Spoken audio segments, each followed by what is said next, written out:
Alright, welcome back everyone for another video. So today I am continuing with Genesis. I'll be doing Genesis 9 and then going on to John 9.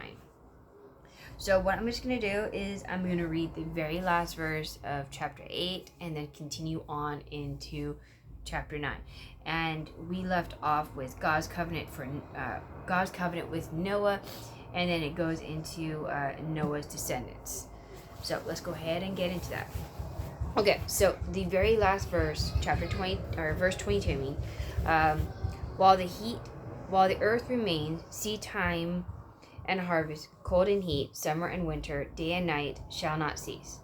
Okay, so that is the introduction to basically to the seasons, to the different temperatures, all this kind of sort of thing. Now, chapter 9. It says, "And God blessed Noah and his sons and said to them, Be fruitful and multiply, and fill the earth. The fear of you and the dread of you shall be upon every beast of the earth, and upon every bird of the heavens, upon everything that creeps on the ground, and all the fish of the sea. Into your hand they are delivered. Every moving thing that lives shall be food to you. And as I gave you the green plants, I give you everything. But you shall not eat flesh with its life, that is its blood. And for your lifeblood I will require a reckoning. From every beast I will require it, and from every man. From his fellow man I will require a reckoning for the life of man. Whoever sheds the blood of man, by man shall his blood be shed. For God made man in his own image. And for you, be fruitful and multiply, increase greatly on the earth and multiply in it." Then God said to Noah and to his sons with him, "Behold, I establish my covenant with you and your offspring after you, and with every stock, with every living creature that is with you, the birds, the livestock, and every beast of the earth with you, as many as came out of the ark. It is for every beast of the earth.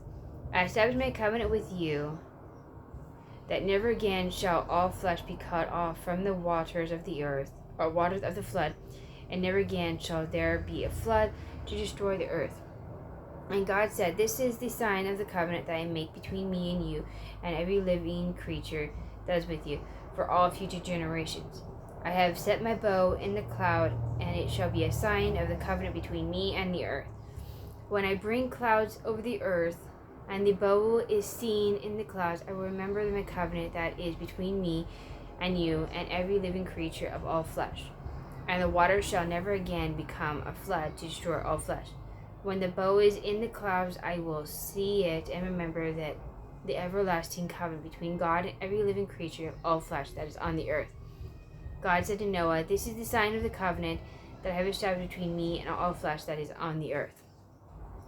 The sons of Noah who went forth from the ark were Shem, Ham, and Japheth. Ham was the father of Canaan. These three were the sons of Noah, and from these the people of the whole earth were dispersed. Noah began to be a man of the soil, and he planted a vineyard. He drank of the wine and became drunk and lay uncovered in his tent. And Ham, the father of Canaan, saw the nakedness of his father and told his two brothers outside. Then Shem and Japheth took a garment, laid it on both their shoulders, and walked backward and covered the nakedness of their father. Their faces were turned backwards, and they did not see their father's nakedness. When Noah woke from his wine, and knew what his youngest son had done, he said to him, "Cursed be Canaan, the servant of servants shall he be to his brothers." He also said, "Blessed be the Lord, the God of Shem, and let Canaan be his servant. May God enlarge Japheth, and let him dwell in the tents of Shem, and Canaan be his servant." After the flood, Noah lived 350 years, and all the days of Noah were 950 years, and he died. All right, and that is all of chapter 9. So, take a minute. That was a lot. Maybe not exactly a lot, but usually what I've been doing, I've been taking a little break between, so. Okay. So, that's kind of straightforward, this whole entire chapter, which is nice considering the fact that not all these chapters are straightforward. But it continues on from chapter 8 and is establishing the covenant with Noah.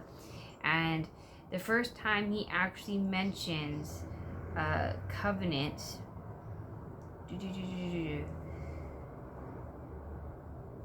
Yep, okay, yeah. So then the first time he mentions covenant, he says that in verse 9, saying, "Behold, I establish my covenant with you and your offspring after you." So he's basically saying that he's establishing a covenant not just with Noah, but with everyone that comes after him, including all of us. So, just saying. Okay, so before the flood, man didn't really look at animals as being food. And that's why God installed fear into them, saying here, the fear of you and the dread of you shall be upon every beast of the earth, and upon every bird of the heaven, and upon everything that creeps on the ground, and all the fish of the sea. See, that's kind of he installed fear into them because now we're being given permission to have these guys as actual food. Okay. So God told Noah that if animals are killed and eaten, there must be a proper respect for the flood, which represents the life principle in the animal. And I had a reference to Leviticus 17, 11, and 14, and then Deuteronomy 12, 23. Now, the idea of blood is used in the Bible 424 times in 357 separate passages. And the reason why I mention that is because blood happens to be a very important part of the Old Testament and the New Testament. Actually, in general, it happens to be a big part of the Bible itself. Because one thing is, you have the sacrifices that are used in the Old Testament given to God for whatever purpose they're doing at the time. I remember in Egypt, the Prince of Egypt, they use I think it's lamb's blood.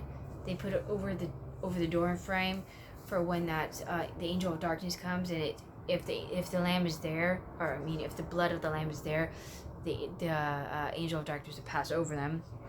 It was when the angel was taking all the firstborn kids because Moses was trying to get the Pharaoh to let go of his people, God's people. I do know in Esther, Hamish wanted the blood of Esther's people because he had a grudge against them. And then, of course, the most common one is the fact that Jesus shed his blood for us on the cross. So blood does really play a big role in. I got the hiccups. So they does play a big role in the Bible, and of course, the fact that it mentions in the very next one, whoever sheds the blood of man, by man shall his blood be shed, for God made man in his own image. So he's basically saying that whoever sheds man's blood, murder, the death penalty is in order, and it is highly against God's law to kill another man or kill another person in general because we're made in God's image. So basically, this gives man the right and responsibility for capital punishment. Okay. Then it obviously goes back and says, "Be fruitful, multiply, increase greatly on the earth, and multiply in it." Okay. So obviously, he's basically telling us, go and have kids, go and repopulate the earth, because at that point there was only there was Noah and his wife, then there was his 3 boys, then there's his 3 kids' wives, and I think that was it. So only 8 people on that entire planet at this point. And then and like I said, in verse 9, he first says covenant. He establishes his covenant with him and his offspring and every living creature and all of the animals. And he's basically saying that, hey, I'm not going to do this again. But it's also, you can also kind of tell that in his thing, in his wording, that God did not believe that he did anything wrong, and he wasn't too harsh with the flood, but he didn't want to repeat the flood a second time, and that is kind of what he's really trying to emphasize here. Okay, well, granted, one, he didn't do anything wrong, okay, and it wasn't too harsh, because of the fact is that he created these people, he created humankind, and they were completely vile. They're having kids with angels, and all of this was wrong. This is all against God's judgment, and the fact that he did this, that was his right. Okay, so it was not too harsh, it was not too judgmental, it was not cruel, any of that kind of thing. Hell, I kind of think he should be doing that now, because the way humanity is right now, it is, in my opinion, I think it's worse now than it was back then. But obviously, as it said, as you guys can tell in this chapter, he's not going to do it again. So he's not going to flood the earth. He's not going to break that covenant.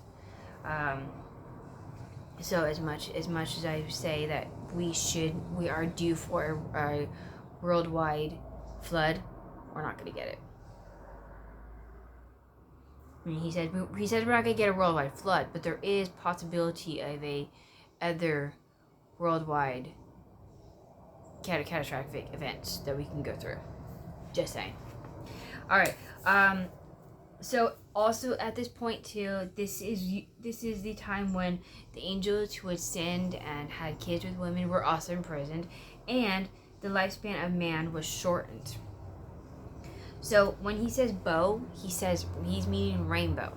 Okay, so he says a rainbow in the sky among the clouds, and says that he will use that as a sign, as God's promise that he's not going to flood the earth again. And it's his way of remembering. Now, just to clarify, and I'm going to try and keep this as brief as I possibly can, the rainbow has nothing to do with the LGBT plus community. Okay? I'm trying to be nice about it, because the fact is I know it's a sensitive subject. I know people are really touchy about it, and they get offended when you kind of insult that community or any kind of sort of thing. The LGBT community, they did steal the rainbow. They twisted the rainbow colors into their own personal agenda. Okay? The LGBT community is not biblical. It is not Christian. It is not... You can't be part of the LGBT community and part of God's community. Okay? That's just not how it works, because that whole entire community in general is against God's law. Okay? It is against his commandments. It's against all of it. God's thing. You can't be gay. You can't be bi. You can't be transgender. You can't be a lesbian. All of that kind of stuff. You can't be with multiple people. Like, I don't know. Multiple people, like that kind of sort of thing. That is against God's law and what he wanted for man. So the fact that they took the rainbow and made it part of their thing they're two separate things, okay? They twisted it, corrupted it into their own personal agenda. It has nothing to do with the rainbow that God originally created. Okay? I am not going to say much more about it, because of the fact is that I know my stance on it. I know I am not part of that community, and I don't really like them, which is probably the reason why a lot of people don't really like me in general, because I'm against that kind of sort of thing. But that's enough I'm going to say on that. Unless you guys want a video specifically about the LGBT community and how it fits into the Bible and why it's against the Bible and why God is so against them, all that kind of sort of thing, I'm not going to go too much into that. Just like I probably won't go into the whole political thing so much either. It tends to get a little flagged mainly. Now, the reason why I'm not going so much into those is not because I don't want to, okay? I can ramble on and on about how I just really don't like that community, or how I really don't swing the left way. I'm a right. The reason why I'm not doing it is because of the fact is that online is extremely centered now. Anything that people find offensive or not appropriate, they can just hit the flag and it'll get pulled. It'll get reviewed, and if what I say in here is not appropriate or they don't like it, my thing could get pulled. And quite frankly, I really don't want my stuff getting pulled, so I just figured keep the LGBT community and the political stuff off my channel. That way I don't get pulled and flagged, because like I said, I'm trying to build something here, but I know where my stance is pretty strongly is, and it's not with either of those. Anyways, so it goes on. Okay, so into verse 19, we obviously now know, we would previously know, we knew Shem, Ham, and Japheth were Noah's sons. Ham was the father of Canaan, which we're going to need in for the curse part. Now, Noah became a farmer, and he planted a vineyard, which one day he got drunk and was uncovered in his tent. Now, just so you know, alcohol is a depressant. It loosens people because it depresses their self-control, their wisdom, balance, and judgment. It really can mess you up. Okay, so this is why all of this is kind of happening. Okay, so it is not fully clear on what really happened at this point. There is a, how do you explain it? A scenario, a really high possibility, a really high scenario of what people think might have happened, and one of them is that Noah might have been sexually abused by Ham, and the phrase "became uncovered" is usually, not always though, is always or sometimes associated with sexual relationships. And then I have reference to Leviticus 18:6-20, but it is not 100% proven that's possible. It's just, like I said, it's just a scenario. It's just something someone thought might have been happening, because of the fact is that half of all rapes, well, not okay, let me phrase that. Half of all incidents, rapes, assaults, car accidents, all that kind of sort of thing is done under the influence of alcohol. Now, in this case, Blue Letter Bible is specifically aiming towards rapes and sexual assaults and abuse and that kind of sort of thing. And more than half of the cases under the case of the sexual file, it is under the influence of alcohol. Whether it be the person doing the assault or the rape or whatever the case is, or the person who's getting it, like the receiving end of it. So that's kind of one of the reasons why the very most common scenario as to what happened in this situation is the fact that his father was drunk. Ham got in trouble for seeing his nakedness. So 2 and 2, they think that Ham might have sexually assaulted or done something sexual to his father, and that's the reason why he got in trouble for it. But like I said, that is just a scenario that they thought might be possible. For all we know, it could be something completely different. We don't know. And this is just something that Blue Letter Bible kind of pointed out, that maybe it might have been a possibility. Anyways, I'm not going to dwell too much on that part because we don't 100% know. But when Noah wakes up and he finds out what his youngest son did, he gets up and he curses his son. And I don't mean like cuss, like an actual cuss word. He actually curses his son. So he curses his son to be a servant of servants. Okay, let me phrase that. He curses his son's son. He curses Canaan. Okay, so Canaan, as we already established at the beginning of this section, Canaan is the son of Ham, and he deliberately curses his son's son. And he makes it to where he's a servant of servants, and he shall be to his brothers.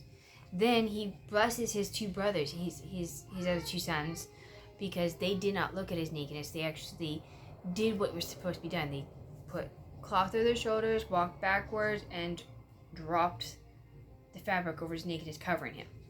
So he blesses his son Shem and tells him that Canaan will be his servant. He blesses Japheth and tells God, enlarge Japheth and let him be the dweller of the tents of Shem, and Canaan be his servant. And then the very last verse, it says that after that Noah lived another additional 350 years, and Noah lived a total of 950 years old before he died. So in Genesis 10:6, it also shows here, where is it? It says the sons of Ham, Cush, Egypt, Put, and Canaan. Okay, so that's another verse, just kind of pointing across, just deliberately pointing across the fact that Canaan was Ham's son, and the fact that his two brothers were blessed because they respected their father enough not to look at his nakedness. And yeah, one last couple notes. I'm just going to read it directly because I wrote this out at the very last minute. So God flooded the earth because mankind had got so full of wickedness, but he gave man another chance, which demonstrates his mercifulness, his love, and gracefulness. His rainbow is another example of his pure love and mercy towards us. Man's dignity, God made us in the image of God, and made us each special just the way we are. So I literally added those to you like a couple days ago at the very last moment after I did a study. And yeah, and that is all of chapter 9. I will tell you right now, okay, I am not going to read chapter 10. Okay, there are too many names in here. Okay, so chapter 10 is the nations descended from Noah. There are too many names in here. I just cannot understand. I cannot say them. Like Havlia, Sibdiat. No, wait. Here's a good one. Where is it? Pathrusium.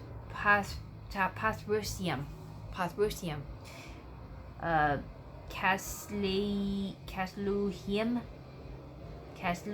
I don't know how to read this, so I'm going to tell you right now, I'm not going to read these. So I'm just going to give you a real quick rundown of what chapter 10 is.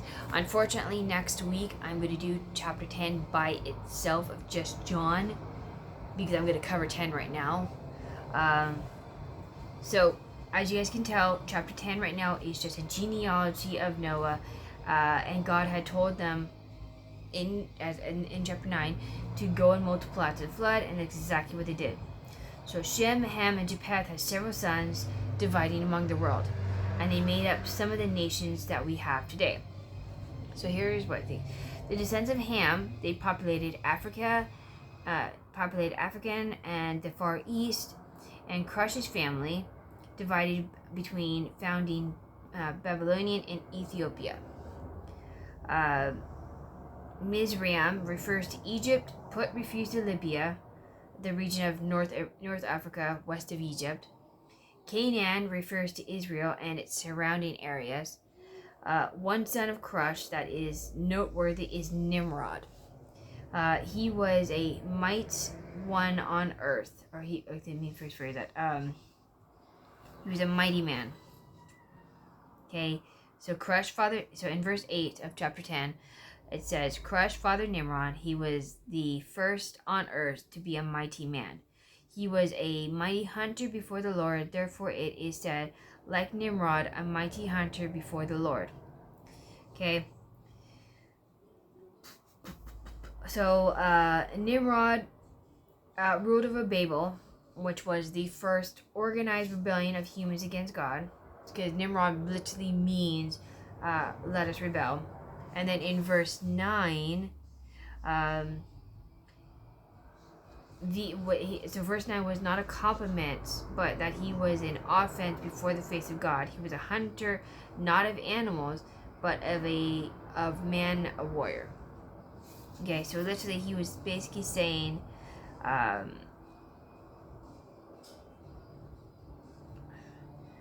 he didn't hunt animals, he hunted people. Okay, that's the literal purpose of what he was trying to say. Okay, he was a man warrior, so he hunted people. Okay, so that is chapter 10 now as well. I was gonna save it for next week, but I don't really wanted to do like a 2-minute video. So I just did chapter 9 and chapter 10 on one video. So next week I will be doing John 10, and I might do a John video just to make up for the fact that I'm not doing a Genesis. But I was not going to sit and read chapter 10 with all those names I cannot read, and I wasn't really wanting to do a real quick 5-minute video of just chapter 10. No. So I'm gonna go ahead and end this video, and I'm gonna go ahead and get ready for John 9, and I will see you guys next week once I get done with John. But yes, you guys have a great weekend. Bye guys.